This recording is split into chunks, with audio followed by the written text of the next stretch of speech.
into our second series of the broadcast, match 2, game 1. And this morning, in the top right hand corner of Leylines, we have the South Korean Terran player. We have the blue Terran representing Team Little Fairy. It is Percival.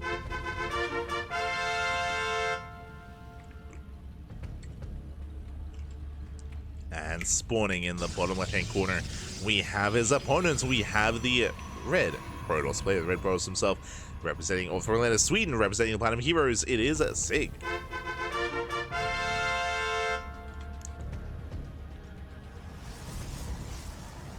We go. And if you're in the chat, before I get ahead of myself, if you're in the chat, you know what time it is. It is a gamma time. Predictions are now open. Place your bets on who you think will claim the series. Best of luck in the chat. Again, Sigge, he's the newer up-and-comer in the European, or in StarCraft 2, in the European region.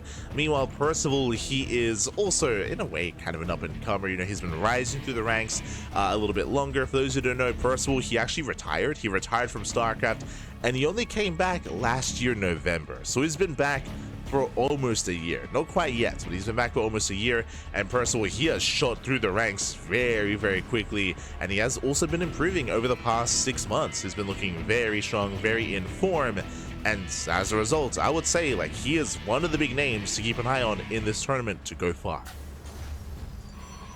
So this is going to be another big challenge here for Sigge. We'll see if he can rise to it. As now Sigge, he's going to be scouting for a proxy.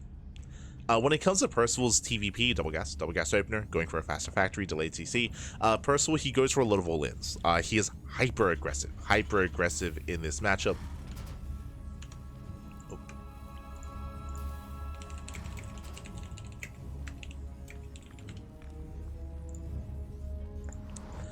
He is hyper aggressive, and we often see him pull the boys. We often see a lot of 2-base all-ins out of Percival. It is rarer to see some longer macro games. If you remember, this kind of escalated into a series against Harsum last week, where Harsum, he did nothing but charge openers. And what is a charge opener in this matchup? And I'm going to suggest that to Sigge as we step into this. It's very safe. It's very safe. What is the difference between, say, going for early charge instead of early blink? Blink, it gives you map control. It gives you map control, allows you to be active on the map, allows you to hunt down drop play, contain your opponent, counterattack, blink into the bases if need be, and have that micro potential. Charge, less so. Charge is designed to shut down 2-base all-ins and tank pushes, to get into that mass kind of zealot composition and a way to just shut down aggression. And Percival, he was forced to be inefficient, forced to expand at times where he didn't want to, and forced to play out longer games against Harsum, as Harsum was just being hyper defensive. If you remember, Harsum, he wasn't just opening up charge, he was going 2-base charge into I want to say 6 to 8 gateways before expanding. Like Harsum would intentionally stay on 2 bases even longer than normal before expanding, just to be hyper safe against Percival. And it worked. Did work. Did the same against Holmono, if you recall, as well. Meanwhile, double Reaper into the main base, getting 1, getting 2, getting 3 probes.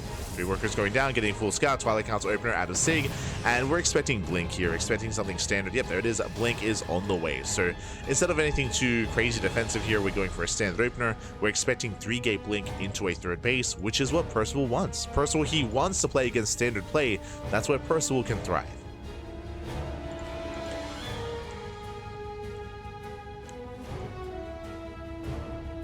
Can thrive.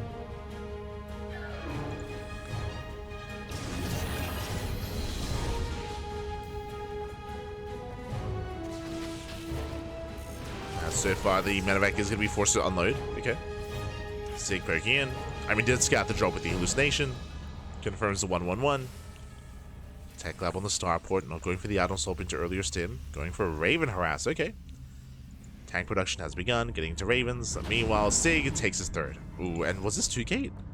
2-gate Blink into a 3rd. This is very old school. I mean, I say old school. This is very out of meta, out of fashion. This is very early 2025. This is like, you know, January up towards April-ish of 2025. This was very, very trendy, very popular. Nowadays, this has fallen off. Now, the reason why this build has fallen off and fallen out of favor in recent months, over the past like 4 or 5 months, is due to the rise in popularity of all-ins, of aggression. This is quite greedy, I would say, from Sigge, and we'll see if he can get away with it.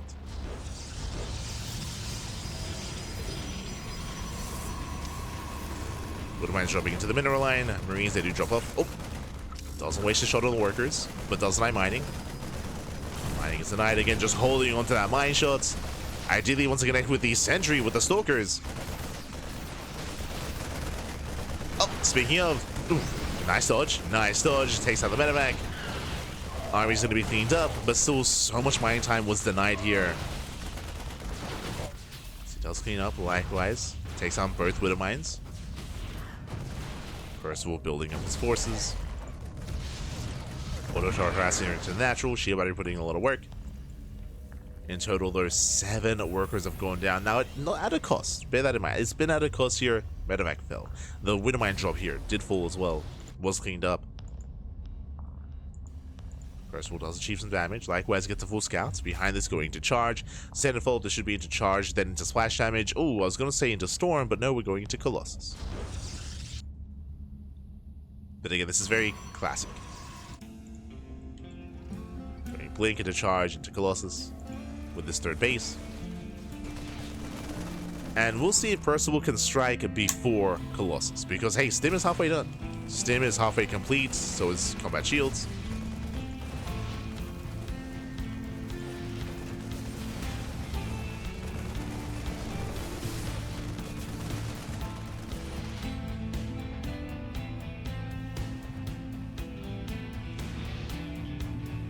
Combat shields. Still building up.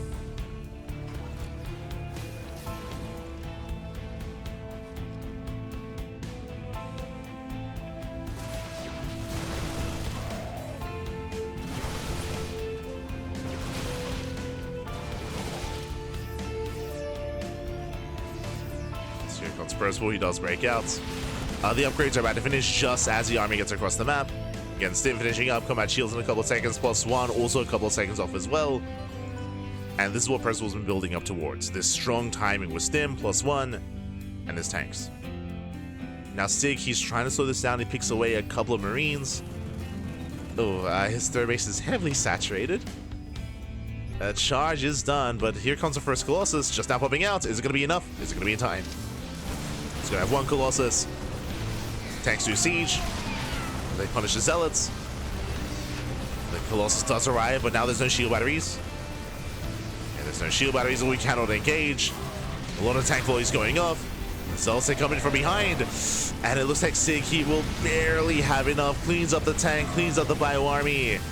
Not the prettiest trade, but hey, he does hold. Does clean up. Whew. Takes on pro tanks, preserves the base, preserves the economy. Let's go. Sig, he holds. In the process, did lose every stalker. That's what we did notice. Percival, he was targeting down intentionally so the stalkers. So every stalker did fall. But hey, he preserves the Colossus. Percival dropping into the main. Does drop in. Remember, because of the low stalker, I mean, we just worked with the stalkers, but the stalker count is lower than otherwise would be. Trying to get in position. Doesn't make it in time. It does make it. Drops, but despite that, will unload. Going for the Colossus taking a lot of damage, but will survive. And Sig, so far, looking good. What's important here about the move out is that this was designed to break the third, and it didn't, right? Sig, he so far has gone over with his economy, 4th base on the way, but Sig, he's distracted by the drops. Sig is distracted. Going for his own Zealot run by. Percival did expand, did get a 3rd CC. Percival moving in between the bases. Going for the natural. Gets a pylon. Storm is not ready. Ooh, gets into the mineral line. Yeah, again, Sig, his arm was in position for the drop, not for the army. He's going to be losing a lot of probes. That's going to be 6. Oh, God. 20. 21. 22 probe kills, and we pick up and we barely lose anything. A handful of Marines, handful of Marines just went down. At the same time, Zealot hits towards the 3rd base, but there are reinforcements back at home to defend. And Percival, he just cripbles the economy. 23 probe kills, he defends back at home. And Sig is counterattacking. He's counterattacking, sending everything he can across the map. He will catch some medevacs, not bad. Gets 1, gets 2 medevacs. As Percival does rally over the army. But Sig, he's committed. We gotta go. And he has Storm in 2 seconds. But he only has 1 High Templar. He's got 1 Storm. Good connection. Storm does connect. First Colossus is not gonna go down. Oh, there we go. First Colossus does fall. He's got a couple of Vikings, and Colossus is so low from earlier. Does go down as well. And Sigge, he's just running out of steam. Running out of army. He had to break through. I say that. Does get into the mineral line. 18 SCVs. Okay. Zealous peeled off during the fight. 18 SCV kills. Not bad. And Sigge has got his 4th base. He's reprobing, resaturating. The problem, though, the biggest problem that just happened here, yes, gets economic damage, which is great. What did it cost him, though? All the Colossus. Colossus count was reset. That is brutal. He lost the Colossus, he lost the Archon, and he lost the High Templar as well. So the splash damage is non-existent. We have 1 High Templar. This is it. This is the splash damage. 1 Templar. He's going to have energy overcharge, so he can, of course, have a Storm ready.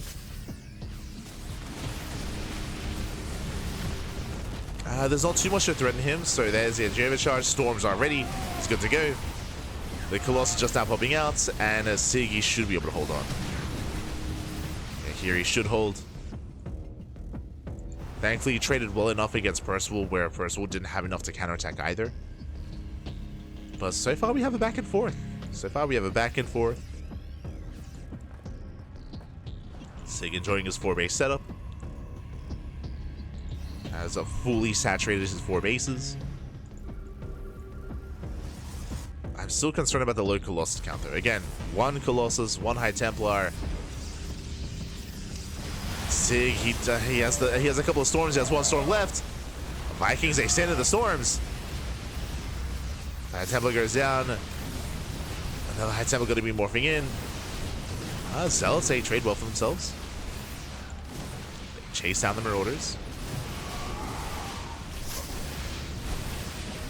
They chase him down. Vikings force a land. Cleans up all the Zealots.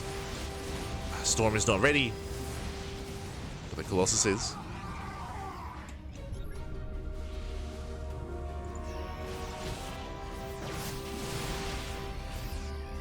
Colossus does hold on.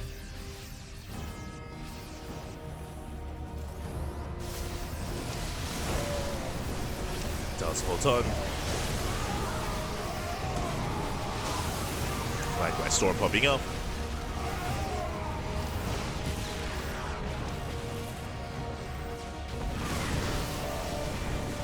So far, he's gonna say that he will lose a Colossus in the process. Running out of Zealots, his army's exposed. Yeah, he does overextend here.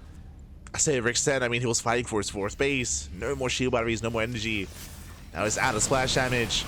And Percival looks like he's done it. Looks like he is breaking through. There's 1 Colossus coming in to reinforce. He needs that Colossus. Desperately, it's coming in. But we're just rallying. At this one, we're just rallying across the map. Percival, he has broken the expansion, broken the 4th. There just aren't enough Zealots. There's just not enough support. And the expansion will fall. And not just the base, but from here we can go for the army. It is, takes down the Nexus. Again, just still rallying across the map. Too many losses here for Sigge. He just wasn't able to build up his Colossus count over time. He never had more than 2. Never more than 2 Colossus. Speaking of, another Colossus goes down.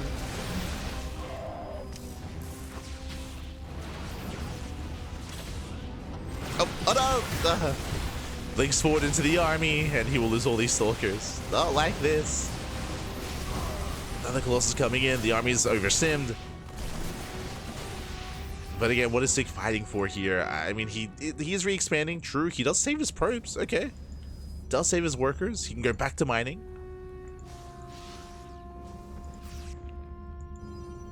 Getting a 5th base. I mean, hey, thankfully, because the worker count was untouched, he's able to just resaturate, repopulate his own 4th base. But again, the production here is stifled. Like, again, he's limited to just the 1 robo. He doesn't have the economy right now with extra gases to afford a 2nd robo. So he's just making 1 Colossus at a time. And as long as Percival can just get on top of that Colossus count, so I mean, Sigge, he just cannot recover.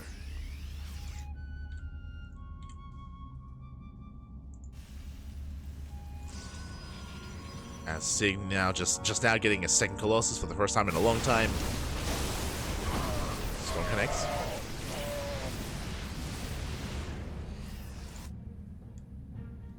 Scan those real southern base. Percival moving in.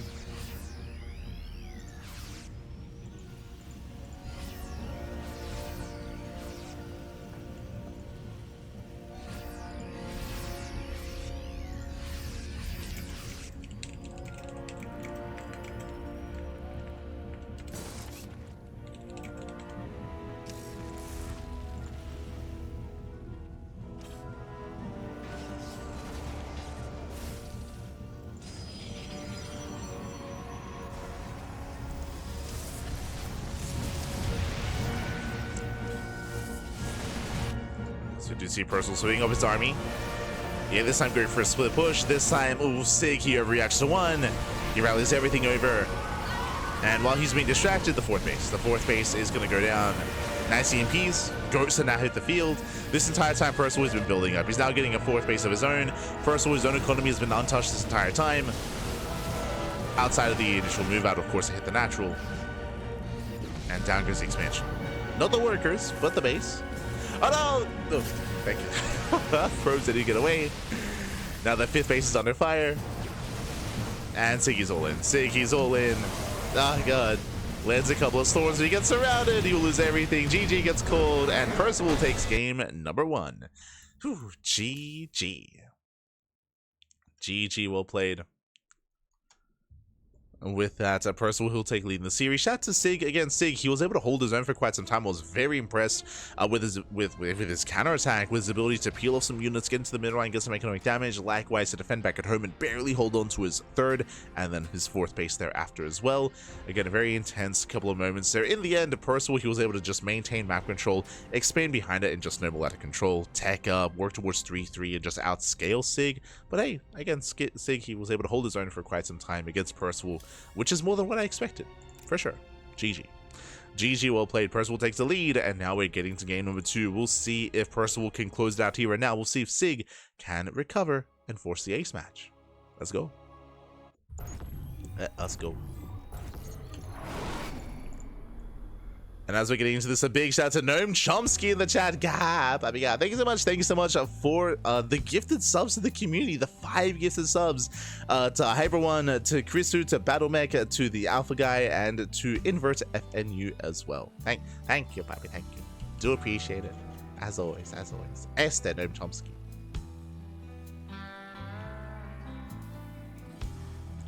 2025 is old school. Just how many metas did we turn to get a 2025 strat to end up old school? True, true. I mean, we've mentioned this before, but TvP has changed the most this year. I want to say that we've gone through like 3 or 4 different metas in TvP over the past 8 months. Like, unironically, like it's been changing and shifting a lot over the past 8 months. I want to say between 3 and 4. I'll settle on 3. But here we go. Here we go. We're going to be getting into our next game. We're going to be loading into game number 2. And spawning in the top right-hand corner of Tokamak, we have the blue Protoss player. Sorry, the blue Terran player. The blue Terran player, the South Korean Terran, representing Team Little Fairy. It is Percival.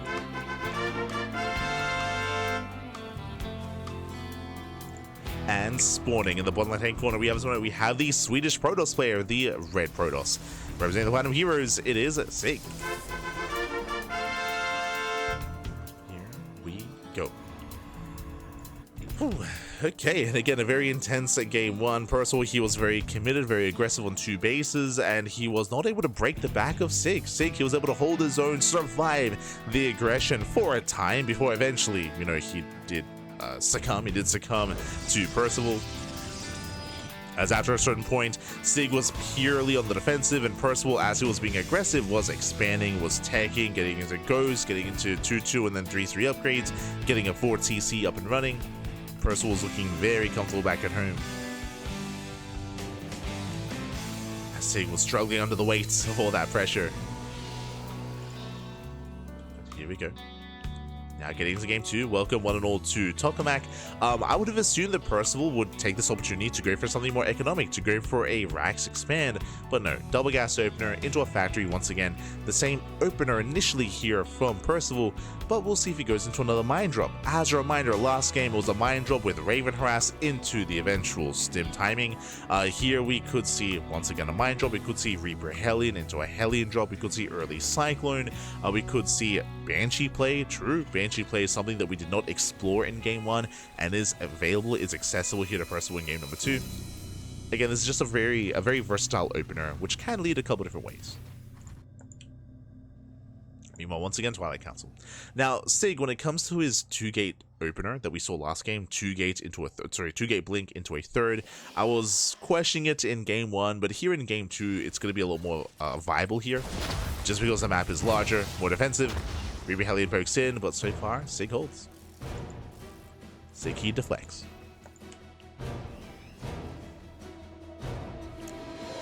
Does deflect. Defense is natural.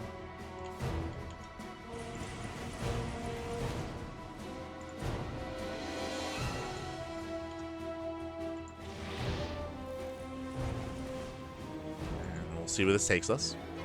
As once again, we're going for the mine drop. Okay, so far, looking very similar. Going for the mine drop follow-up. It is Tech Lab on the starport. The last game, this led into Raven Harass. Let's see if he does so again. And Sig going for the same build, a 2-gate blink. 2-gate blink straight into a third.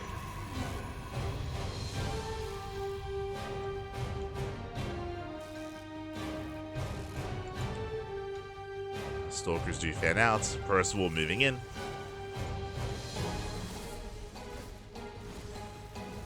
Wouldn't mind drop into the natural. Does boost forward. Sig, he does notice. And hopefully, yeah, there we go. He does pull away. Does pull away in time.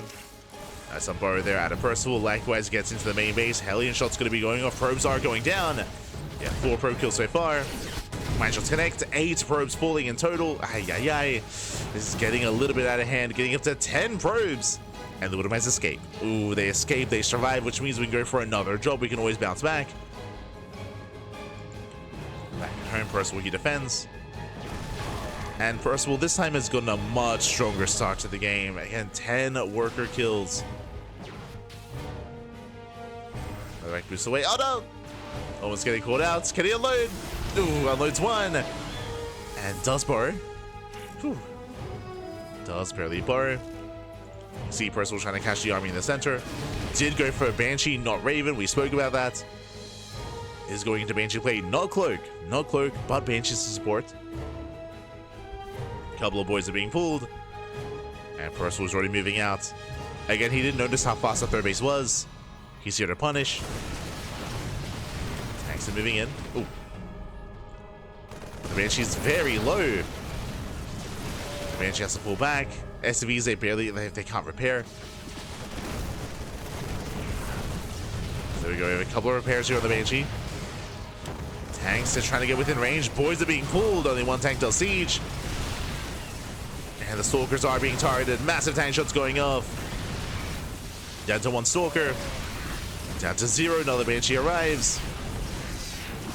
Oof. Yeah, with that, these workers are going to go down. We're still just rallying across the map as well. Shield Battery's doing what he can. But this is getting out of hand. Let's get another 5 worker kills. Percival, he is looking very comfortable here. 47 probes, or 48 SCVs. He's up in workers, up in economy. He has broken the defenses here at the third.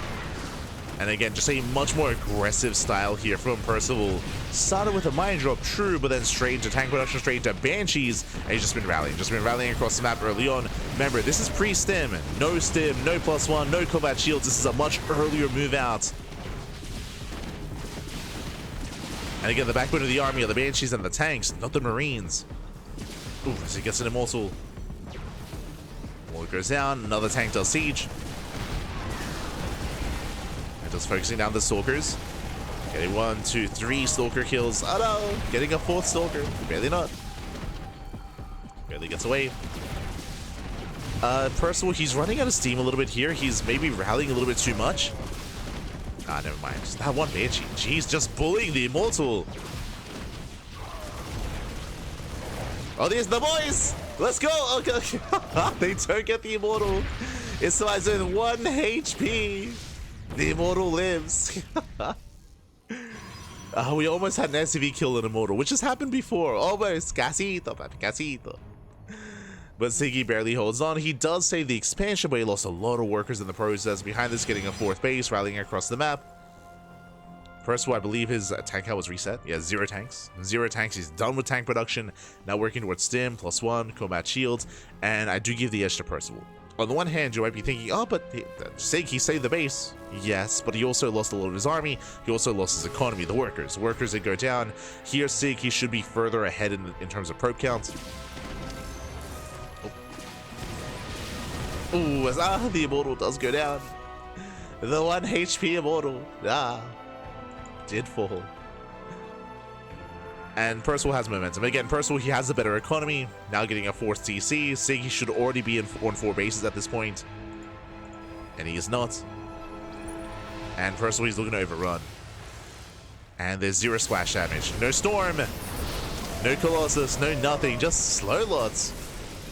Yeah, slow lots, an Immortal, a Stalker, no shield batteries, it wasn't rebuilt, it wasn't replaced. Mine shots are popping up. And Sigge just doesn't have an army. He just doesn't have a force to work with. GG gets called, and Percival, with hyper aggression, with just non-stop rallying across the map, does overwhelm, does overrun, and he will take the series 2-0. GG.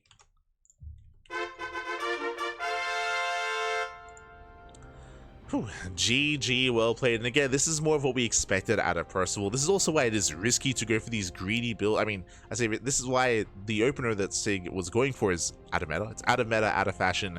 Going 2-gate blink into a 3rd base, it does leave you vulnerable to move out specifically like this. It does feel like Percival adjusted after the first game. He recognized, hold up, if you're being this greedy, I'm gonna punish you. I'm gonna just rally across the map as quickly as possible. Again, that was all before stim. Without stim, without any kind of bio upgrades, with early tanks and banshees instead, and it was able to take over the 3rd base. Barely didn't kill the 3rd, true, didn't kill the base, but traded very well against the workers and against the main army as well. GG. GG, well played. With that, Percival, he does claim the series, and with that, Percival does advance on to the next round. One momentum.